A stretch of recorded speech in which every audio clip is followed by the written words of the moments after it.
Buenas noches a todos. Queríamos darles la bienvenida a este nuevo encuentro de la Cátedra Libre Ernesto Che Guevara, este espacio para el pensamiento crítico, para el pensamiento emancipador, que nos hemos querido dar, y este año estamos celebrando, de alguna manera, nuestros 25 años de existencia.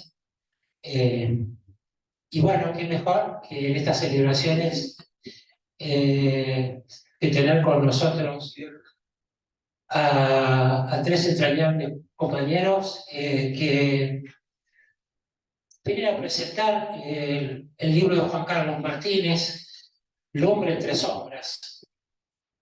Nos acompañan Juan Carlos, a Flavio Franco Aguirre, Gustavo Laguna Garay. Lumbre fue sin duda alguna una experiencia comunicacional, social y política también, de la que nos vamos a permitir hablar esta noche. El espacio de la Cátedra del Che en estos 25 años ha venido desplegando con el apoyo de la Facultad de Ciencias Humanas, y bajo el signo de la autonomía política, autonomía organizativa, autonomía práctica, tres conceptos que quizá están emparentados sin duda con la experiencia de Lumbre. Yo dejaría, porque siempre es mucho más rico escuchar de boca de los protagonistas la historia de la publicación, pero no quería dejar pasar un par de cosas a las que quería hacer referencia, para la reflexión o para la polémica, como acostumbramos aquí. Por una parte, quería hacer notar la fecha de nacimiento del hombre. El 2001, ese año 2001 que según por quien sea anunciado es el símbolo de caos o de fecunda creatividad social y política de sectores que quizás desde los márgenes de la sociedad y pasando por encima de la desesperanza del saqueo neoliberal que había precedido ese periodo, se configuraron en nuevos sujetos políticos y configuraron un nuevo protagonismo social. Y recurrieron al invento, recurrieron a la creatividad y produjeron muchas más cosas que una insurrección del 19 y 20 de diciembre. Bueno, Lumbre es hija de esa época, sin duda alguna, es su fecha de nacimiento.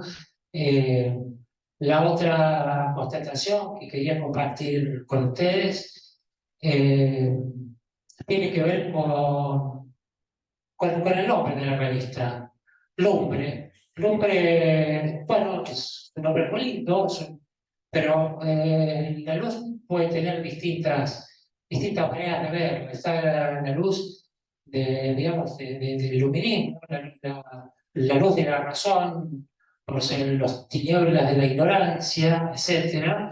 Nos conduce a una tradición política que nosotros hemos combatido, civilización y barbarie.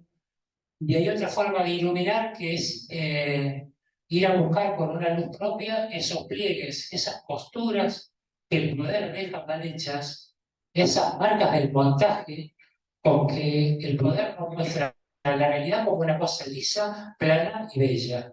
Y Lumbre nos viene a recordar con mucha fuerza que la tarea del periodismo, de la prensa o de la comunicación, como quieran llamarlo, es ir precisamente a alumbrar esas posturas mal hechas por donde, para que el pueblo pueda ver la verdad de las cosas. Lumbre ha sabido iluminar con su propia luz esos montajes de la realidad que ha hecho el poder y los ha revelado para todos nosotros.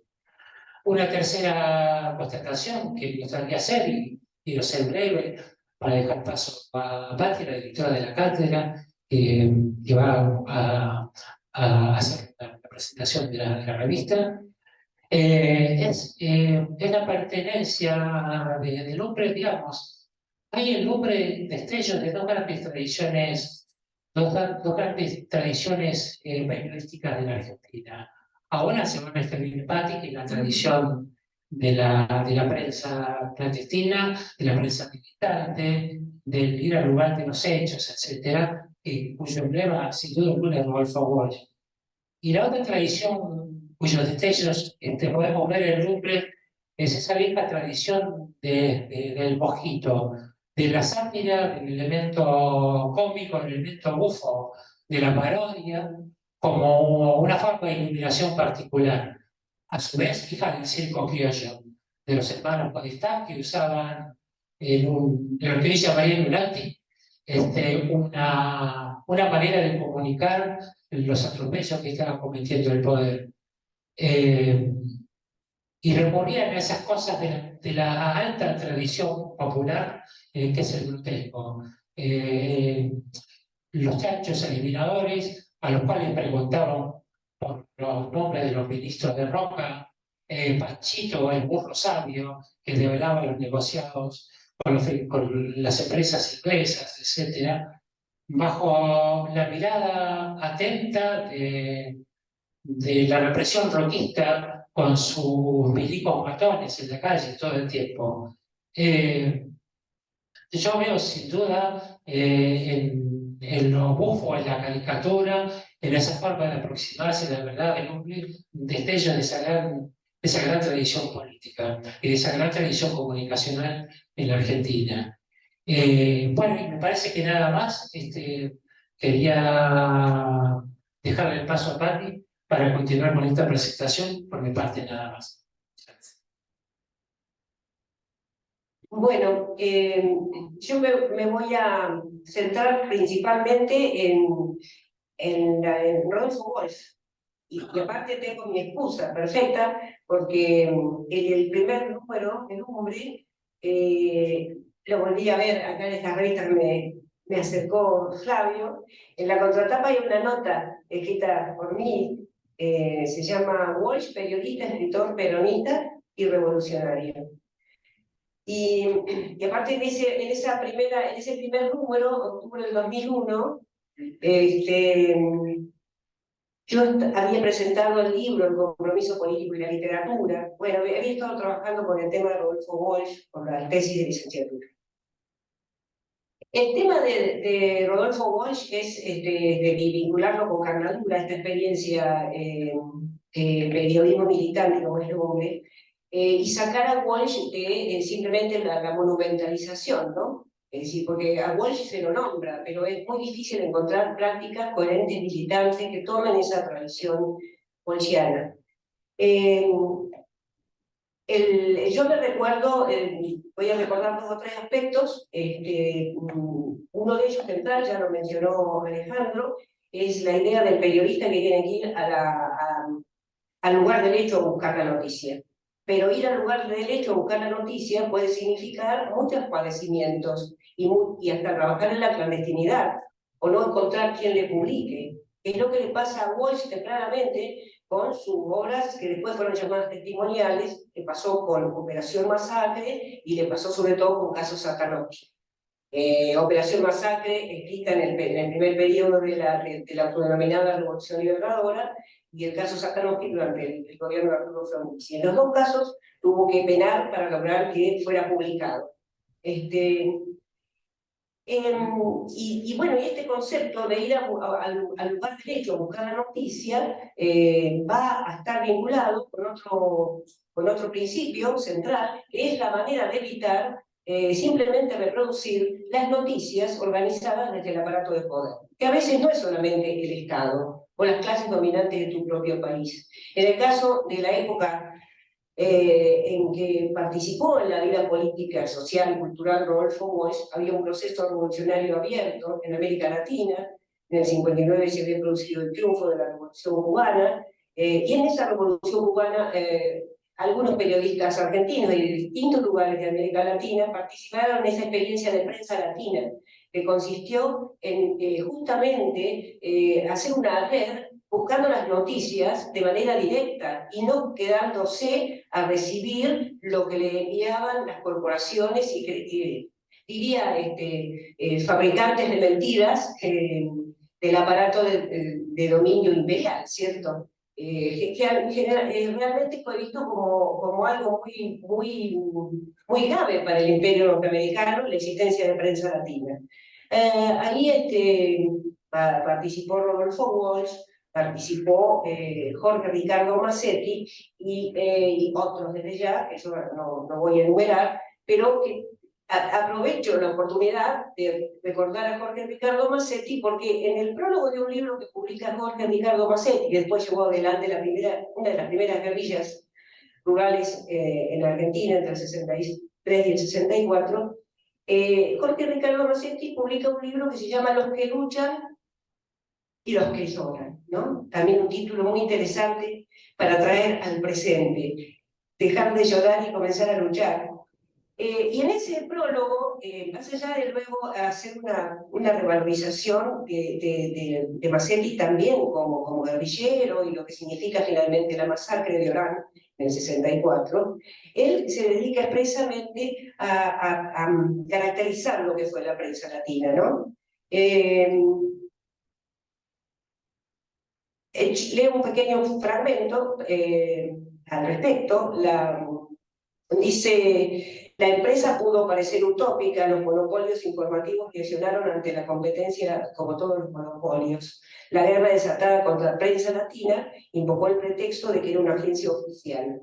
Prensa latina era, por supuesto, tan oficial como la United Press, Reuters o France Press. No hay en el mundo una agencia que no responda a los intereses de un Estado nacional o de un grupo monopolista estrechamente vinculado a ese Estado. La diferencia consiste en que los países dominantes del mundo occidental prohíben ese lujo a los países dependientes. Entonces, este concepto de la idea de la prensa y de la comunicación como un lugar fundamental en los procesos de cambio, pero también esta concepción la va a acompañar a Rodolfo Walsh hasta el momento de la mayor desesperación.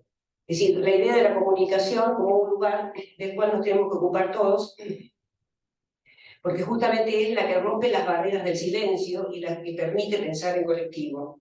Y por eso, para concluir esta pequeña referencia a la concepción de la prensa de Rodolfo Walsh, voy a recordar las dos experiencias periodísticas que él tenía durante producido el golpe de Estado, el 24 de marzo de 1976. Una es Ancla, la que denominó así para confundir a la propia estructura militar, y unos pensaban que eran los otros, etc., dentro de los grupos del aparato militar represivo, y la otra es cadena informativa.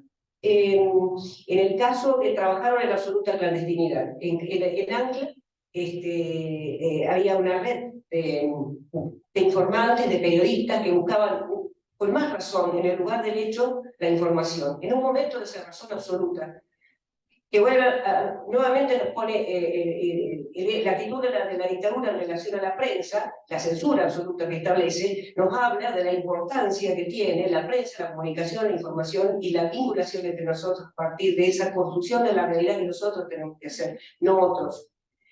Entonces, ellos trabajaron en la clandestinidad, hicieron sus redes y pudieron elaborar esos cables de ancla con los que después finalmente Rodolfo Walsh construye su carta abierta de una escritora de la Junta Militar y distribuye al año del golpe de Estado y el día anterior de ser secuestrado.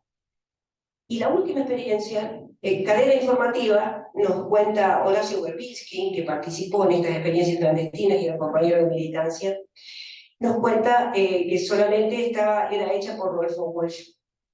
Y convoca, no tengo el texto, no lo voy a referir de manera literal, pero es conmovedor, porque dice Rodolfo Walsh que cada uno que tenga una máquina de escribir y que tenga un papelito, que escriba y que junte el fragmento de la realidad que tiene presente con el otro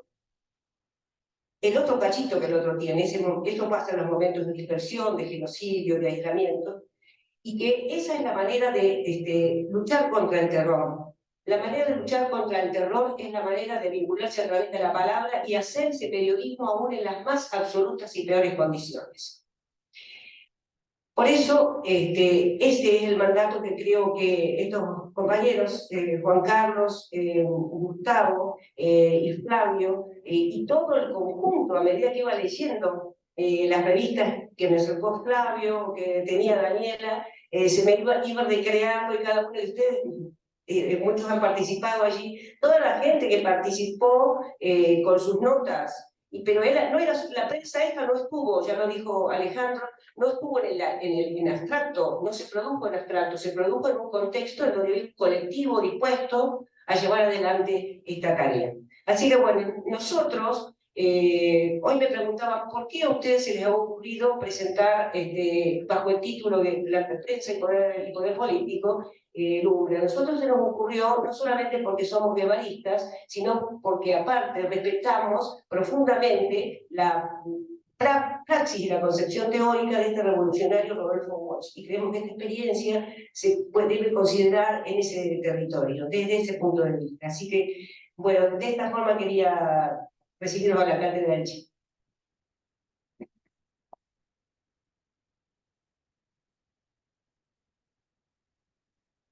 Bueno, si les parece, vamos a establecer una especie de diálogo. Quería empezar con Juan Carlos. Juan Carlos, Bueno, ¿qué es para vos la ética de la información? bueno, no puedo hablar mucho porque estoy con un tratamiento bucal, pero espero que me entiendan.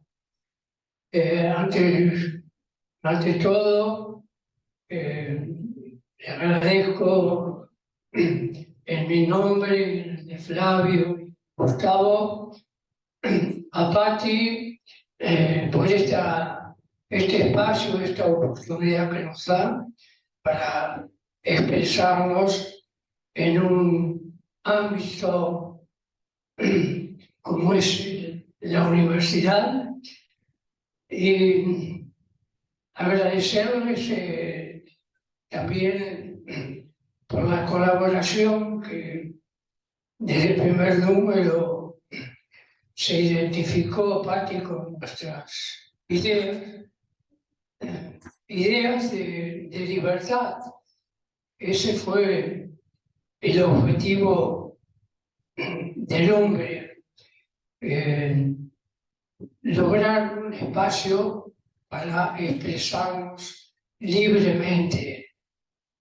Y desde el primer número de octubre de 2001, hicimos un periodismo libre, muy agresivo, descarnadamente agresivo contra el poder político de turno. Ya en el primer número, respondiéndole al gobierno de turno, en ese momento en manos de Marín, hablaba de el saneamiento de las finanzas. Entonces, el mensaje era La Pampa, déficit cero. Nosotros le respondimos, sí, La Pampa, 0 en déficit y 10 en corrupción. Y ahí demostramos, con investigaciones serias, cómo había rendido ya la corrupción política en La Pampa. Y bueno, y a partir de ese número que nació, Gustavo tiene buena memoria, lo va a recordar. Yo digo que el hombre fue hijo de la censura, porque los dos medios, los medios que yo trabajé antes, en 1998 trabajé como redactor en la Reforma y renuncié porque no me permitían expresarme libremente.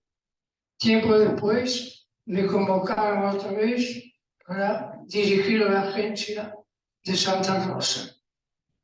Y ahí fue cuando el 9 de agosto de 2001, se produce el ingreso de la policía provincial a la Universidad de La Pampa. Yo cubrí esos hechos y mis crónicas no eran del agrado del poder político, así que el rector de entonces, Nicolás Tassone, y el asesor, Rodríguez Huelgo, viajaron a Pico para pedir mi cabeza. Y tal es así que a los pocos días me despiden de la Reforma por razones de economía. Y bueno, en la necesidad de tener un medio donde expresamos libremente, la charlamos con Gustavo y con Flavio, y gracias al apoyo que ellos me dieron y comprendieron, porque también ellos eran víctimas de la censura, nació Lumbre. Y ahí están los archivos durante 10 años, hasta el enero del 2011, pudimos editarlo gracias a la colaboración de muchas personas, de los que escribieron, hombres y mujeres, periodistas, que nos ayudaron. Y las personas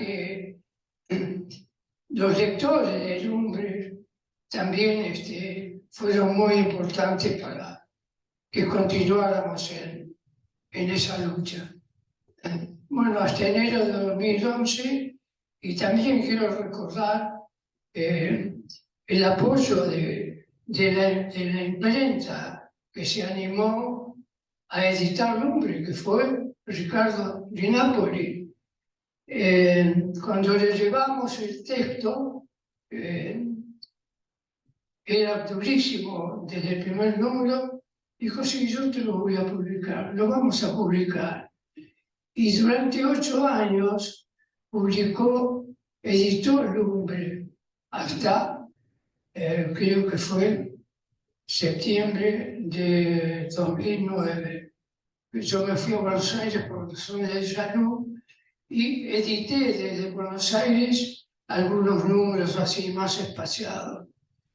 Y bueno, Di Napoli estuvo editando Lumbre durante 8 años, y cuando se nos hace una demanda por un funcionario público, al que investigamos por su enriquecimiento en el Banco de la Pampa, voy a dar el nombre porque todo el mundo lo conoce, golpeador de mujeres, Juan Carlos Tierno. Bueno, ahí dijimos todo lo que sentíamos como periodistas libres e independientes. Yo quiero decir también que si no hubiese sido por la voluntad de Gustavo y de Flavio, seguramente que Lumbre no hubiese existido. Así que a ellos también va mi agradecimiento. Y bueno, cualquier cosa, cualquier pregunta que quieran hacer, estoy a disposición de ustedes, y les agradezco mucho que hayan venido a acompañarnos en este acto. Hay que defender la libertad de expresión, Yo acabo de publicar también un artículo donde hablo de la libertad de prensa y de la libertad de expresión. Son de la misma familia, pero muy distinto. La libertad de prensa se refiere desde Gutenberg en adelante a lo que se publica en los medios gráficos, diarios y revistas. Pero la libertad de expresión es mucho más amplia, no solamente los diarios, las revistas, los libros, el cine, el teatro, la necesidad que tiene cada ciudadano y cada ciudadana de expresarse libremente, sin temores. Es un derecho que se aplicó por primera vez en La Pampa, jurisprudencia de la Corte Interamericana de Derechos Humanos, en el juicio que nos hizo Tierno. Se aplicó por primera vez en el caso de Eduardo Kimmel, que escribió un libro sobre la matanza de los palotinos.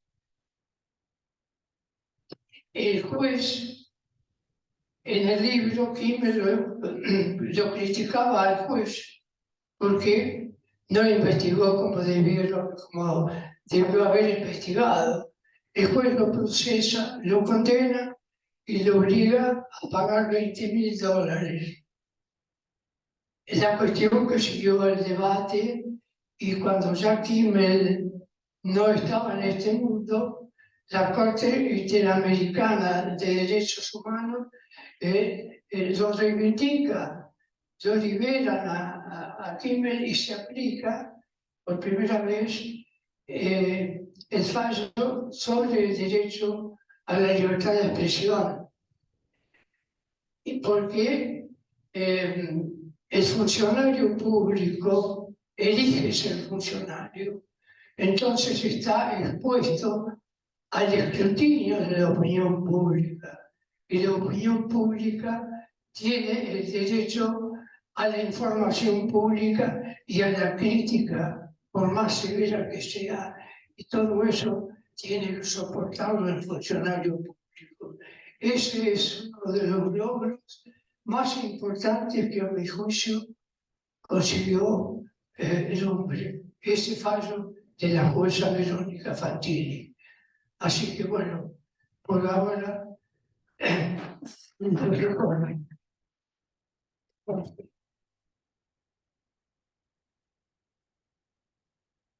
Bueno, Gustavo, te queríamos pedir que charláramos un poco sobre el contexto político y social, esos orígenes del Lumbre, cómo se conecta con los sectores también, ¿no? Sí, sí, un poco, bueno, desde ya gracias por el espacio, por la invitación, a Pati, a Alejandro, a los que están presentes.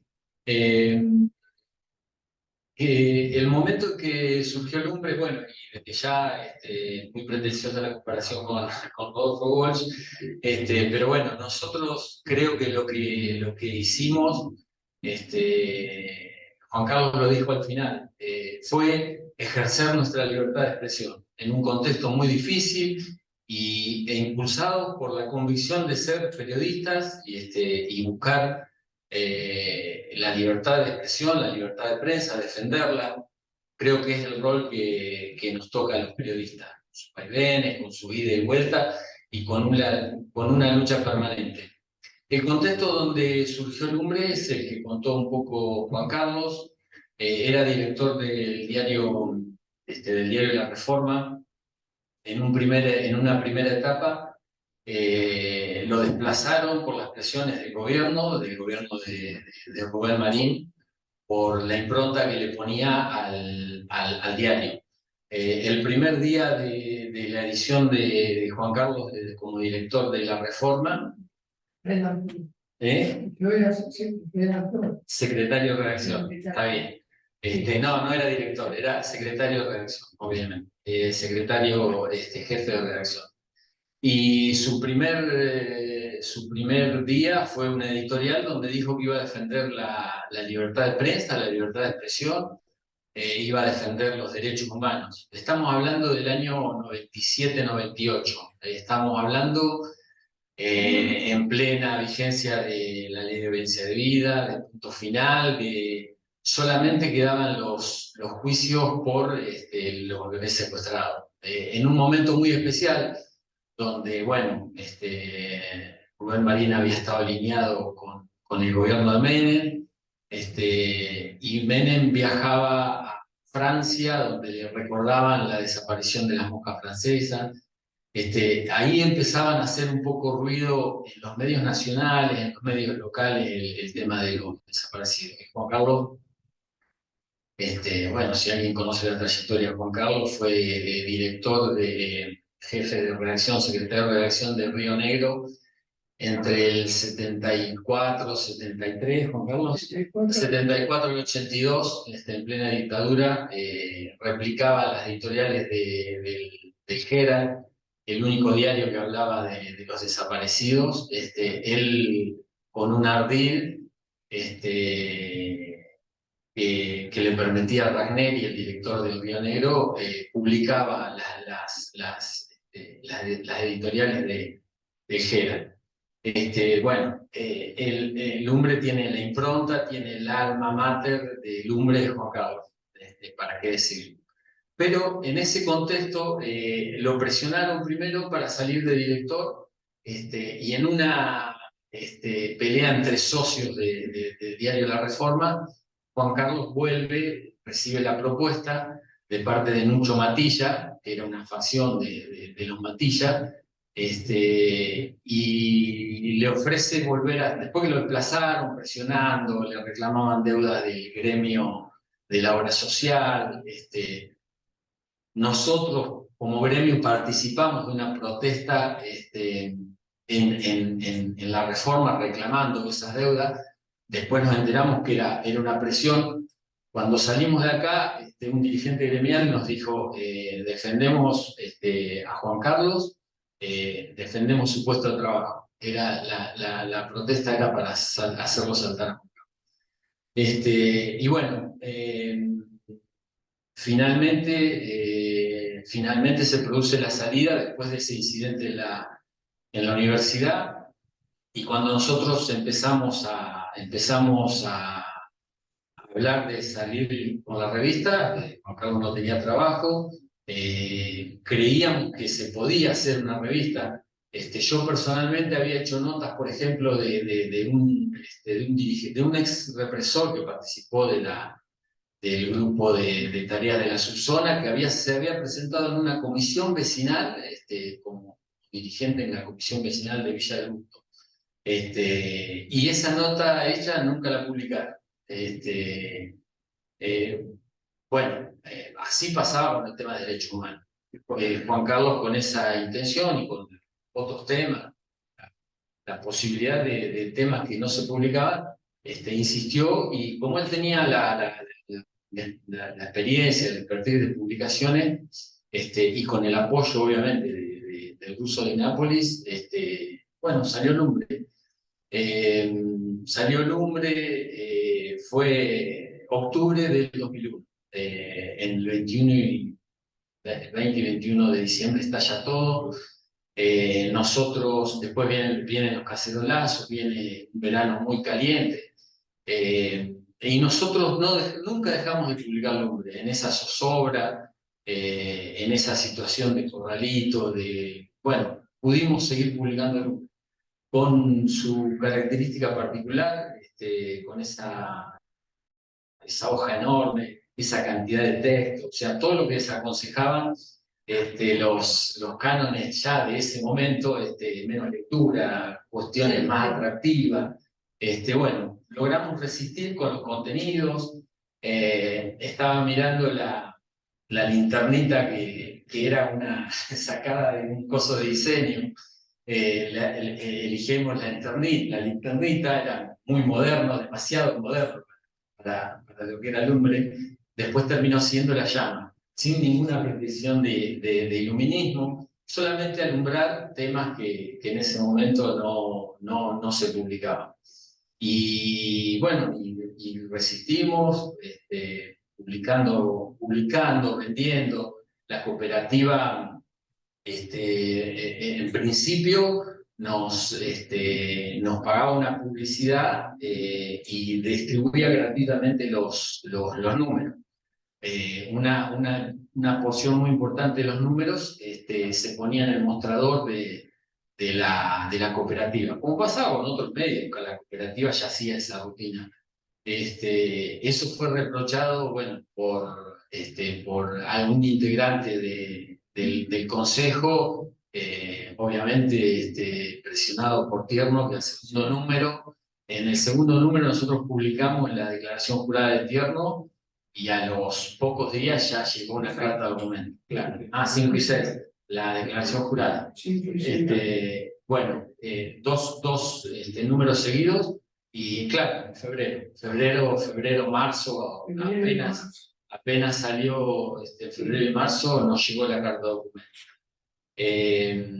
Y bueno, y empezamos otra lucha con este dirigente.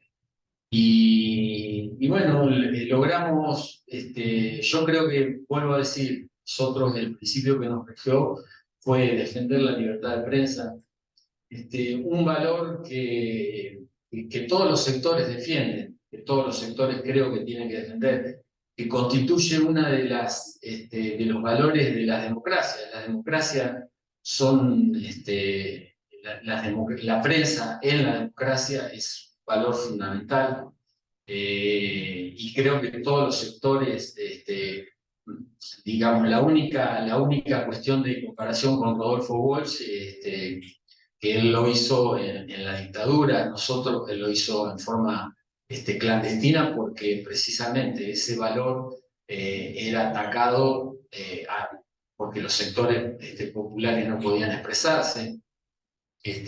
Nosotros el contexto es muy distinto, más allá, tuvimos siempre presiones, las presiones existen, ¿no? Pues tal vez hablamos con eso con Flavio, pero el objetivo fue hablar de los temas que no se publicaban en otro lado, los casos de corrupción. Después la revista empezaba a funcionar por los temas que nos alcanzaba los lectores, la gente.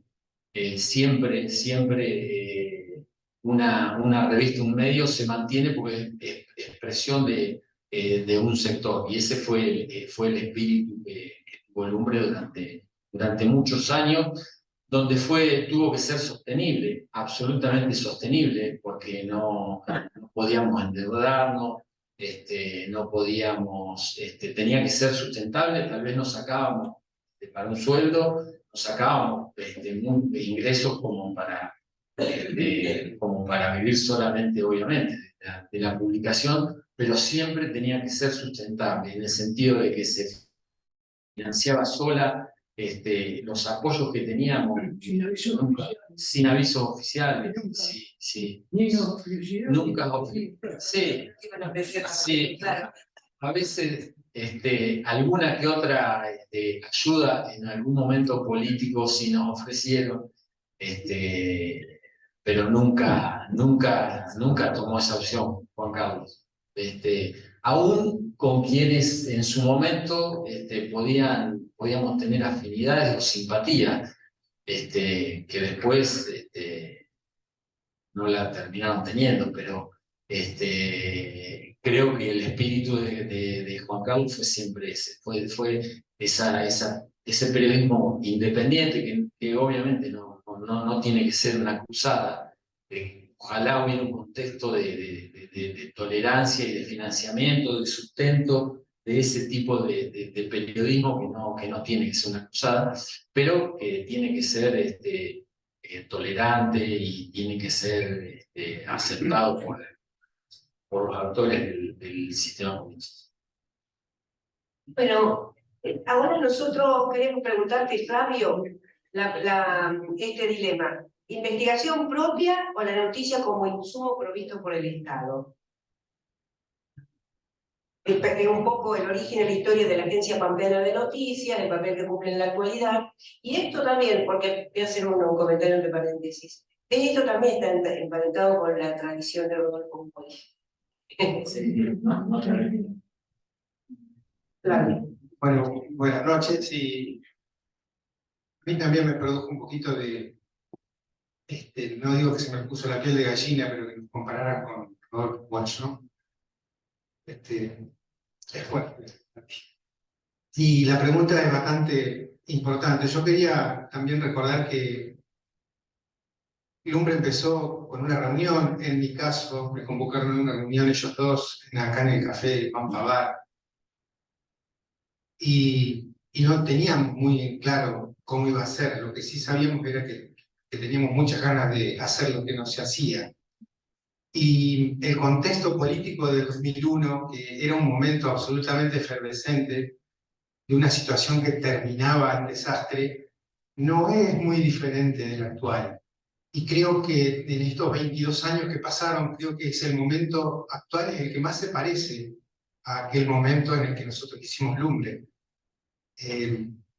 No encuentro otro momento en estos 20 años tan crítico como el que vivimos hoy, y creo que lamentablemente no está el periodismo a la altura, ¿no? Entonces eso nos pone en una fuerte controversia.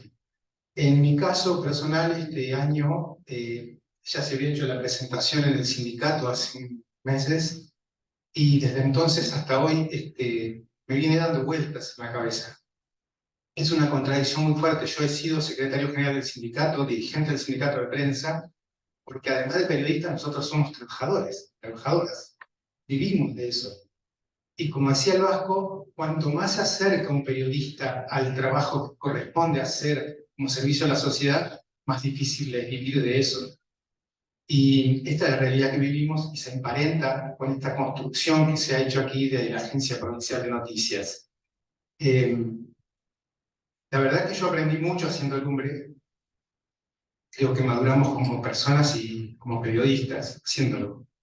Y por sobre todas las cosas, lo que aprendimos fundamentalmente fue la sed que tenía la sociedad de encontrarse con nosotros.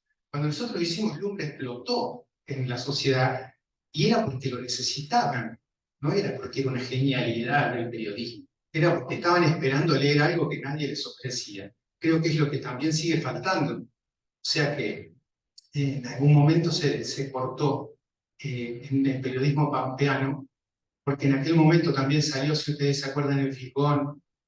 En aquel momento había programas de radio que cuestionaban también al poder político. ¿Y qué ha pasado en estos 20 años para que eso se diluyera?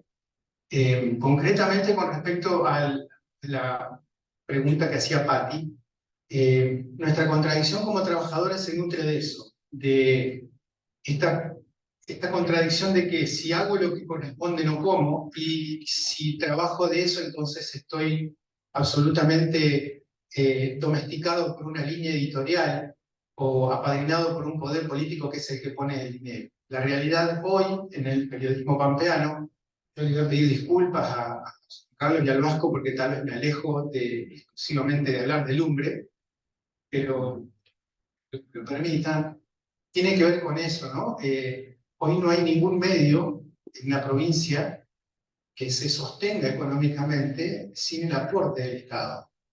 Pauta Pública hoy es el gran sostén de los diarios, de las publicaciones web y de los canales de televisión.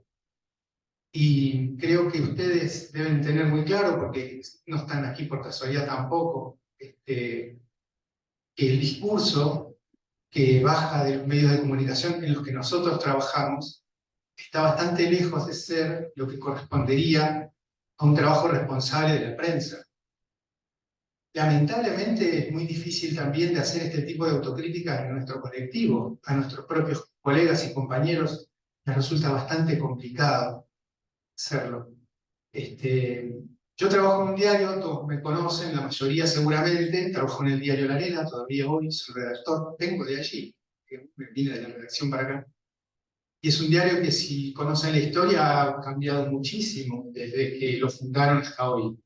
Y hoy es absolutamente funcional al poder, al gobierno y a los intereses del gobierno. ¿Y cuánto de responsabilidad y de complicidad tenemos nosotros? Entonces esa es la contradicción que nos atraviesa. Uno pide disculpas porque si lo hace es por necesidad. Yo necesito trabajar de lo que soy. y sin embargo, 35 años después de pasar por primera vez por la puerta del diario La Arena cuando estaba en la calle 25 de Mayo, sigo insatisfecho por lo que hacemos. Me parece que, yo lo dije en el sindicato, a alguna gente no le gustó, para nosotros fue lo mejor que hicimos en cuanto a lo que corresponde como trabajador de prensa. Creo que todas las profesiones tienen un fin social, la medicina también, y sin embargo la condiciona el negocio. Lo mismo pasa con la arquitectura, las ciencias económicas. En el caso del periodismo, la dificultad mayor es que solamente el único límite que tiene, porque la libertad de expresión es un derecho casi absoluto. Si no es relativo, si no es absoluto, lo es casi.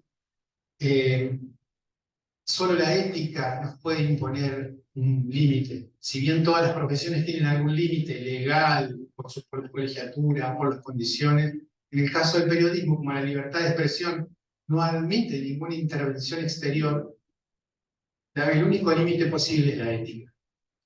Y no han sido nuestras organizaciones de base, que son los sindicatos, los lugares de reservorio de esa ética, ni tampoco han sido las empresas en las que desarrollamos el periodismo. Entonces, en este momento de crisis, haría falta lumbre, o algo parecido.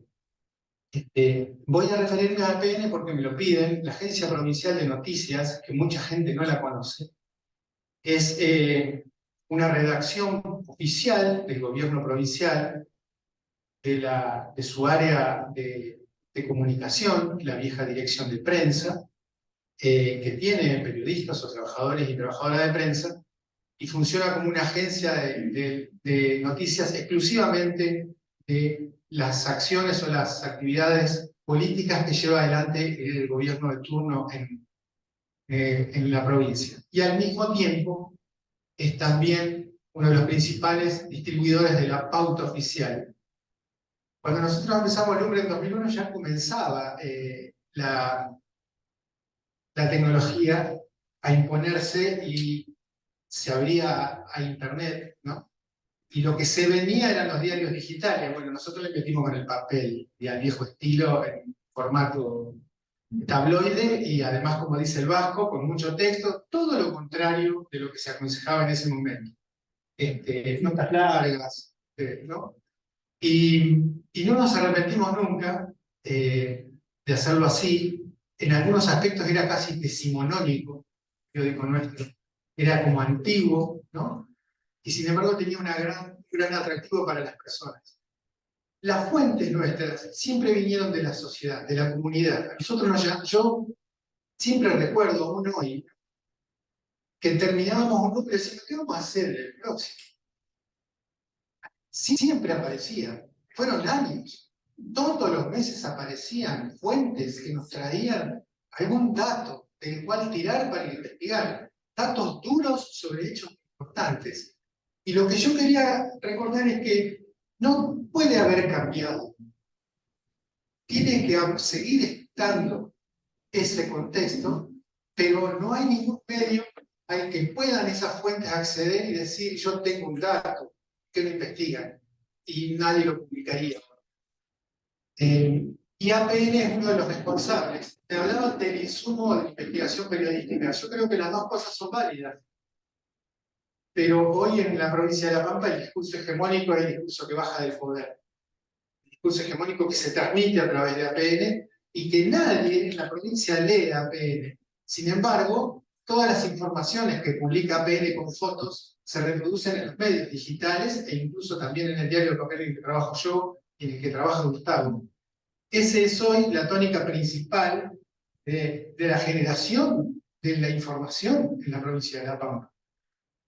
Cuando nosotros lo decimos en forma de cuestionamiento, encuentra una invisibilización o una sordera en parte de nuestro colectivo, porque, y acá voy a volver a lo del trabajador de prensa, nosotros tenemos un estatuto nacional, que es una ley que se hizo en el año 47, que viene de un decreto del 44, que la llevó el general Perón al Congreso de la Nación, que es el Estatuto del Periodista Profesional, ley 12.908, y establece cómo se debe trabajar, establece cuáles son las condiciones para ejercer el periodismo en Argentina. No hay otro país de Latinoamérica que tenga un estatuto como ese. Es sumamente avanzado y por eso desde el 47, que sigue vigente hasta hoy, nunca nos hemos animado a actualizarlo, porque sabemos que vamos a perder derechos. Sabemos que los grandes grupos como Clarín, como el Diario La Nación, como los canales de televisión, van a meterse con la doble indemnización, con nuestras 6 horas, con un montón de ventajas, entre comillas, que ese estatuto nos traía. Y en ese estatuto dice que la única persona que no puede ser periodista, puede ser cualquier persona periodista, sin necesidad de tener un título, determinada. La única persona, el único ciudadano que no puede ejercer el periodismo en Argentina es el funcionario público. Lo que demuestra claramente el límite que tiene nuestra profesión. Nosotros estamos llamados a hacer el control del funcionario público, el control de la política de Estado, no el cómplice, no el difusor. No tiene nada de malo cuestionar al poder desde los